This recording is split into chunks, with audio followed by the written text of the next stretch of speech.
Bismillahirrahmanirrahim. Assalamualaikum warahmatullahi wabarakatuh. Perkenalkan, nama saya Ika Diayu Pratiwi, NIM 196100288. Pada kesempatan kali ini, saya akan menjelaskan proposal penelitian bab 4, yaitu bab pembahasan dengan judul Analisis Kestabilan Model Predator dengan Pemanenan Konstan pada Predator dengan studi kasus ikan baronang dan makroalga rumput laut.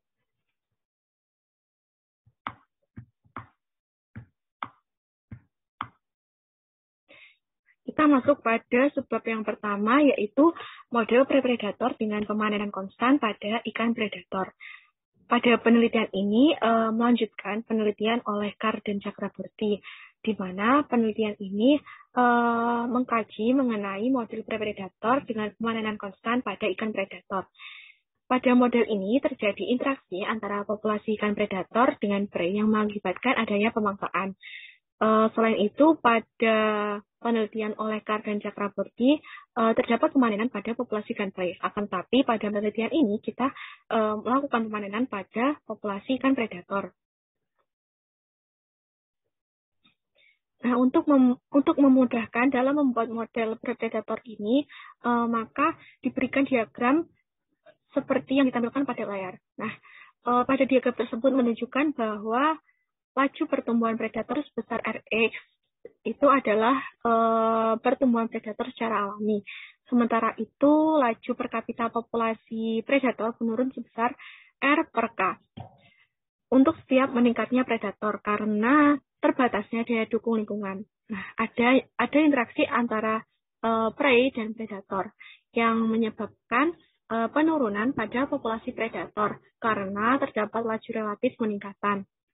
Karena predasi berbanding lurus dengan tingkat kelahiran populasi predator sebesar alfa per A plus X, serta interaksi antara prey dan predator menyebabkan laju pertumbuhan maksimum prey sebesar beta.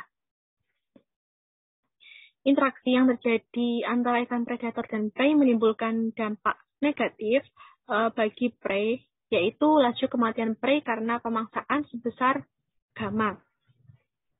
Untuk mengendalikan populasi ikan predator, laju panen sebesar H, dan untuk prey, laju kematian secara alami sebesar B. Nah, berdasarkan penjabaran tadi, maka Carr dan Chakraborty merumuskannya ke dalam model matematika pada persamaan 1 dan 2.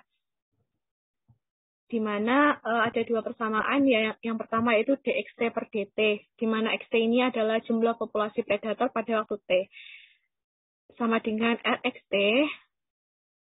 R itu adalah laju pertumbuhan intrinsik populasi predator dikali 1 dikurangi xt per k. K itu adalah daya kapasitas populasi predator dikurangi alfa xtyt. Alfa itu adalah laju penangkapan relatif maksimum akibat pemangsaan per A plus XT. A itu adalah laju kelahiran populasi ikan predator dikurangi H. Nah, di mana H itu adalah tingkat pemanenan ikan predator.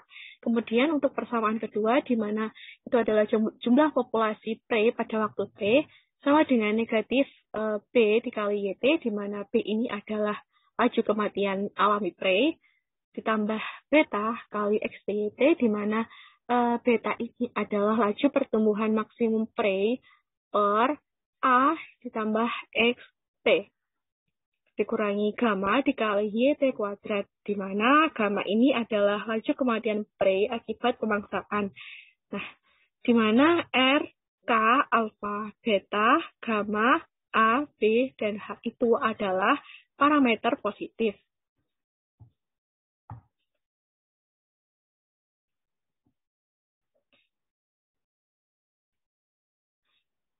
Pada penelitian ini menggunakan parameter penelitian oleh Carr dan Chakraborty seperti pada tabel 1 dan tabel 2. Nah, pada tabel 1 ini adalah nilai awal yang digunakan untuk model. Di sini ada XT dan YT. Kemudian pada tabel 2 ini adalah nilai parameter untuk model. Ada R, K, alfa, beta, gamma, A, dan B. kita masuk pada subbab yang kedua, yaitu nilai pemanenan maksimum atau Hmax. Perlakuan pemanenan diberikan sebagai konstanta H, di mana dalam hal ini adalah pada populasi ikan predator. Nah, diketahui bahwa nilai pertumbuhan maksimum populasi ikan predator atau disimpulkan oleh XT bintang ini adalah setengah dari daya kapasitasnya, yaitu K/2. Nah, nilai pertumbuhan ini diperoleh ketika populasi ikan predator ini tumbuh secara eksponensial dengan tidak dipengaruhi oleh pemanenan ataupun populasi prei. Selanjutnya, kita akan mencari nilai pemanenan dengan menentukan nilai pemanenan maksimumnya terlebih dahulu. Nah, di sini perhatikan bahwa laju pertumbuhan yang terjadi pada populasi ikan predator ini dipengaruhi oleh populasi ikan predator itu sendiri. Selain itu juga dipengaruhi oleh populasi prei maupun pemanenan. Nah, oleh karena itu, untuk memperoleh nilai pemanenan maksimum populasi ikan predator, maka akan menentukan nilai maksimum dari populasi prei terlebih dahulu. Nah, nilai populasi prei ini diperoleh dengan persamaan 3, yaitu negatif B dikali YT plus beta XT YT per A plus XT dikurangi gamma YT kuadrat sama dengan 0. Nah, di sini artinya populasi prei tidak mengalami pergerakan atau monoton. Kemudian dari persamaan 3 ini kita sederhanakan menjadi bentuk negatif B plus beta alpha XT. Mohon maaf, ini YT-nya seharusnya tidak ada ya. Ini salah ketik, jadi B beta alpha kali XT per A plus XT dikurangi gamma YT kali YT sama dengan 0. Nah, sehingga kita dapatkan YT sama dengan negatif B per gamma plus beta alpha XT per gamma dikali A plus XT.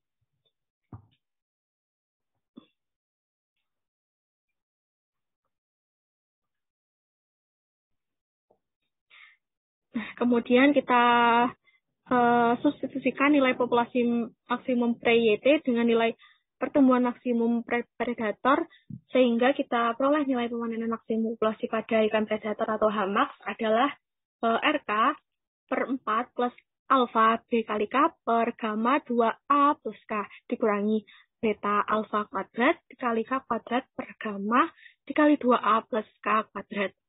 Nah, kita kan tadi sudah mempunyai nilai-nilai parameter pada tabel 2. Kemudian kita substitusikan pada persamaan 5. Sehingga kita peroleh pemanenan maksimumnya adalah 16,35. Sehingga untuk nilai pemanenannya adalah H lebih dari sama dengan 0 kurang dari sama dengan 16,35.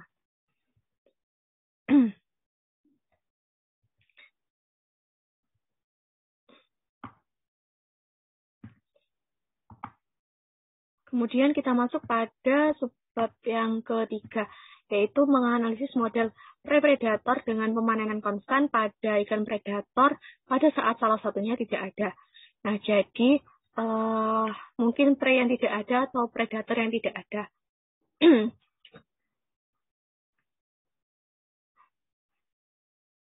Nah, populasi prey dan predator pada saat salah satunya tidak ada dipaparkan oleh dua kondisi ya. Yang pertama, saat populasi prei tidak ada. Nah, populasi predator ini pada saat populasi prei tidak ada ditunjukkan pada persamaan yang 4 tadi. Kemudian diolah menjadi hasilnya persamaan 6 ini. Jadi persamaan 4 tadi ini, mohon maaf, ini persamaan jadi persamaan 6 ini yaitu dxt per dt sama dengan rxt dikali 1 dikurangi xt per k dikurangi h. Nah, kemudian kita masukkan nilai awal populasi predator sebesar 80 dan nilai pemanenannya sebesar 10. Sehingga kita dapatkan solusinya adalah xt sama dengan 5 per 1454 kali 20 akar 727 ditambah 727 tan dikali 1/36.350 dan seterusnya. Kemudian kondisi kedua saat populasi ikan predator ini tidak ada. Nah, populasi ikan prei saat populasi predator ini tidak ada ditunjukkan oleh persamaan 7, yaitu DYT per DT sama dengan negatif DYT dikurangi gamma YT kuadrat. Nah, kita masukkan nilai awal populasi prei-nya sebesar 20 dan nilai pemanenannya sebesar 10. Sehingga kita dapatkan YT-nya sama dengan ini. Oke, kita masuk ke subbab yang keempat, yaitu linearisasi pada model. Pada penelitian kali ini, persamaannya berupa persamaan diferensial biasa non-linear. Maka kita perlu melakukan linearisasi terlebih dahulu. Nah, dari persamaan 1 dan 2 yang sudah dijabarkan di awal tadi, kita misalkan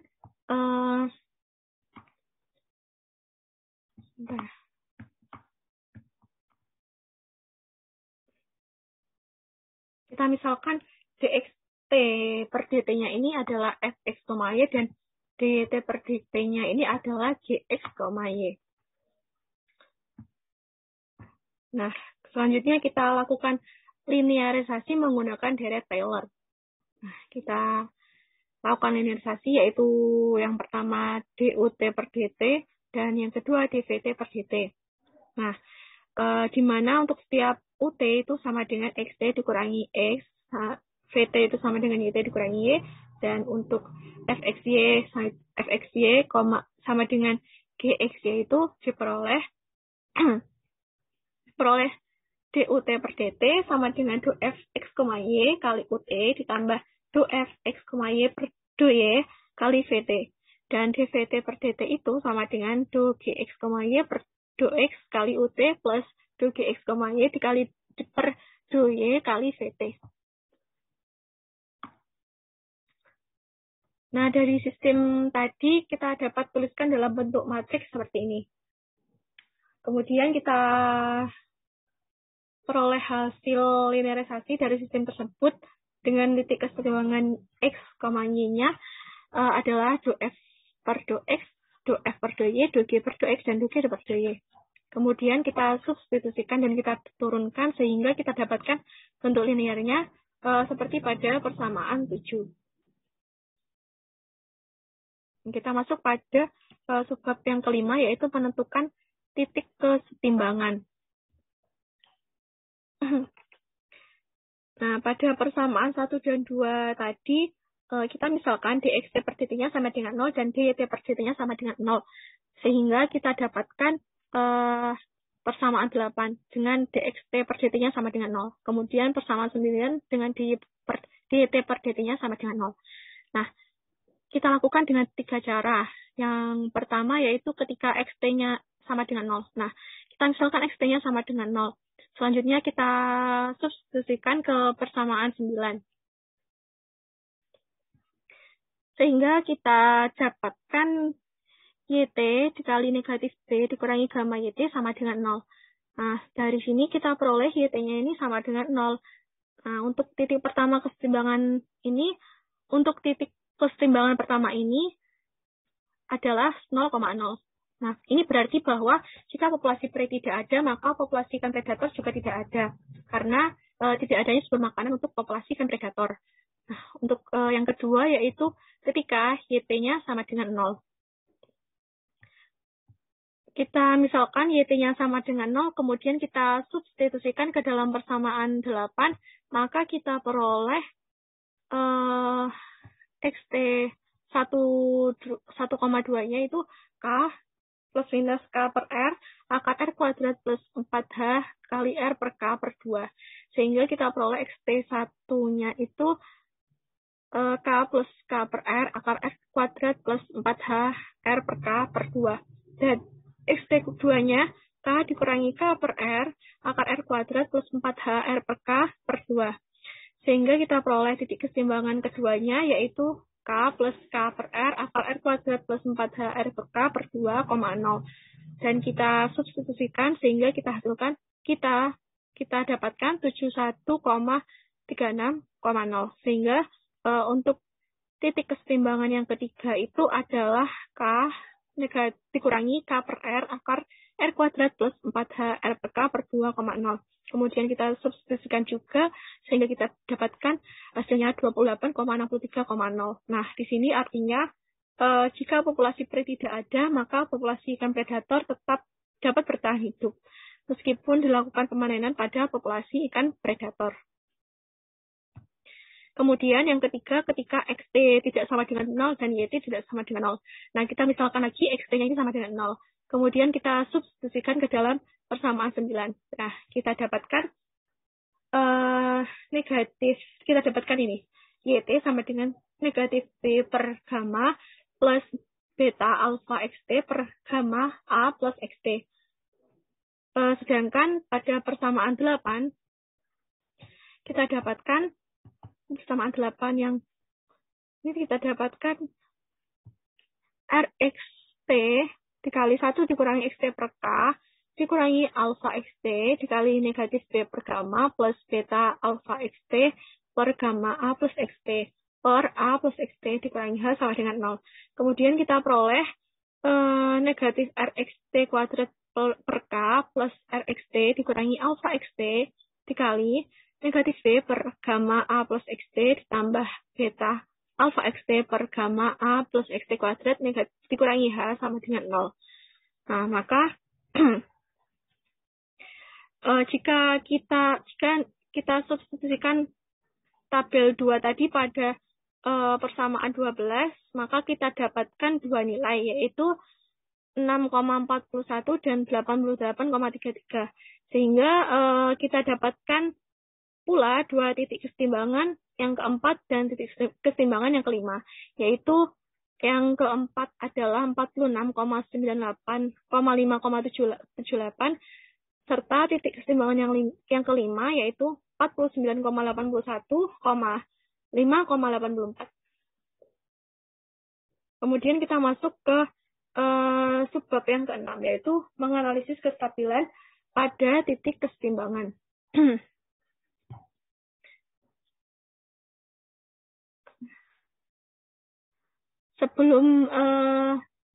Sebelum menghitung titik kestabilan pada titik kesetimbangan, maka kita akan menghitung nilai eigen dari titik kesetimbangan menggunakan nilai pemanenan maksimum pada populasi ikan predator. Nah, yang pertama yaitu titik kesetimbangan pertama. Sebelumnya kita tadi kan sudah peroleh titik kesetimbangan pertama yaitu 0,0. Nah, kemudian kita substitusikan ke dalam persamaan 7 sehingga kita dapatkan persamaan 7 yang ini. Nah, sehingga kita dapatkan secara umum J1 sama dengan matriks dari ini. Selanjutnya kita substitusikan nilai parameternya. Maka diperoleh matriks Jacobi seperti ini. J1 sama dengan 0,800 negatif 0,001.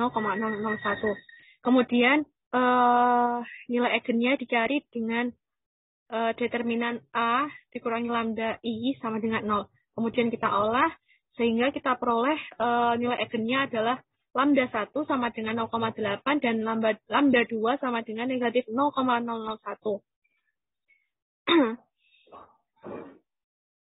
Nah, ternyata nilai eigen yang diperoleh adalah nilai eigen real serta tandanya tidak sama. Maka nilai eigen pada titik kesetimbangan 0,0 ini termasuk pada tipe titik saddle yang tidak stabil. Kemudian yang kedua kita mencari titik kesetimbangan yang kedua. Nah, sebelumnya kita juga sudah memperoleh titik kesetimbangan yang kedua, yaitu K plus K per R akar R kuadrat plus 4H R per K plus per 2,0. Kemudian kita substitusikan ke dalam persamaan 7. Maka secara umum kita peroleh, yaitu J2 sama dengan seperti ini. Kemudian kita substitusikan parameternya pada titik kesetimbangan. Nah, kita peroleh 71,36,0. Sehingga kita akan mendapatkan matriks Jacobi J2 yaitu negatif 0,34, negatif 0,66, 0, dan 0,49. Nah, selanjutnya kita mencari nilai eigen dengan cara determinan A dikurangi lambda I sama dengan 0, sama seperti tadi. Kemudian kita dapatkan nilai eigennya adalah lambda 1 sama dengan negatif 0,34 dan lambda 2 adalah 0,49. Nah, ternyata nilai eigen yang diperoleh adalah nilai eigen yang real serta tandanya tidak sama. Oleh karena itu, nilai eigen pada titik keseimbangan 71,62,0 ini termasuk pada tipe titik saddle yang tidak stabil, seperti yang pertama.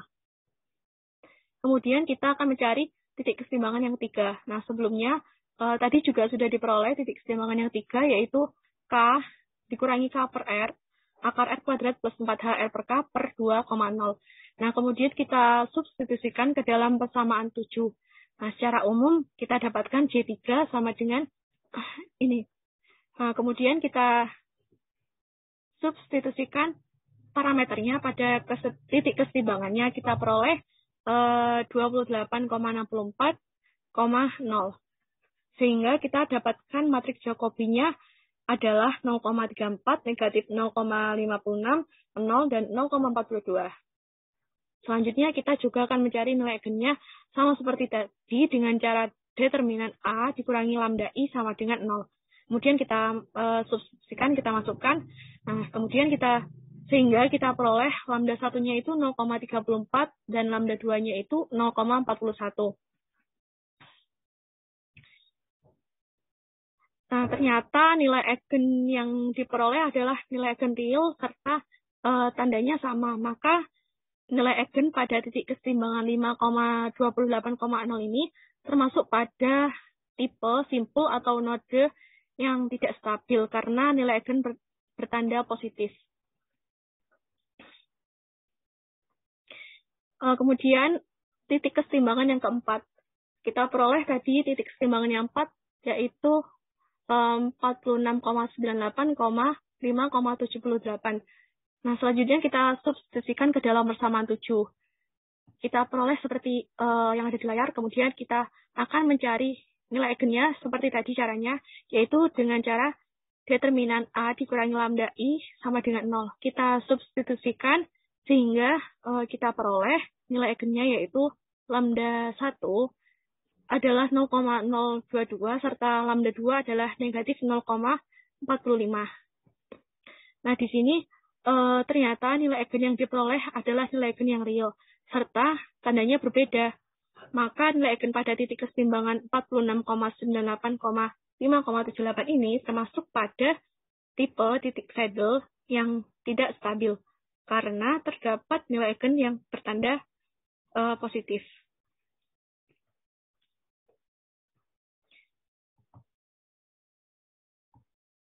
Kemudian yang terakhir kita mencari titik keseimbangan yang kelima.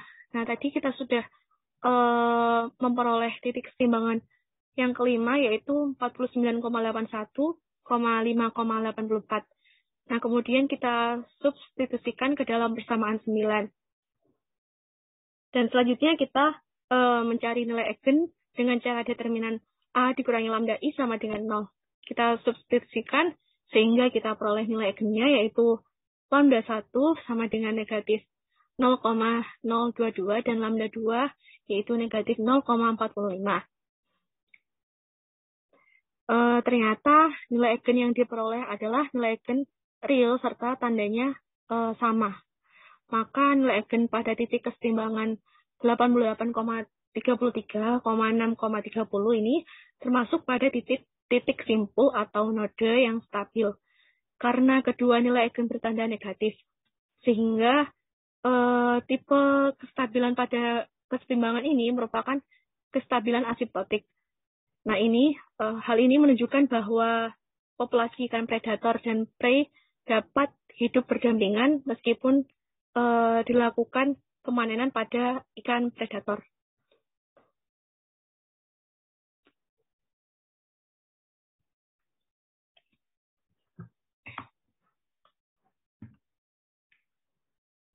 Sekian dari saya, kurang lebihnya mohon maaf.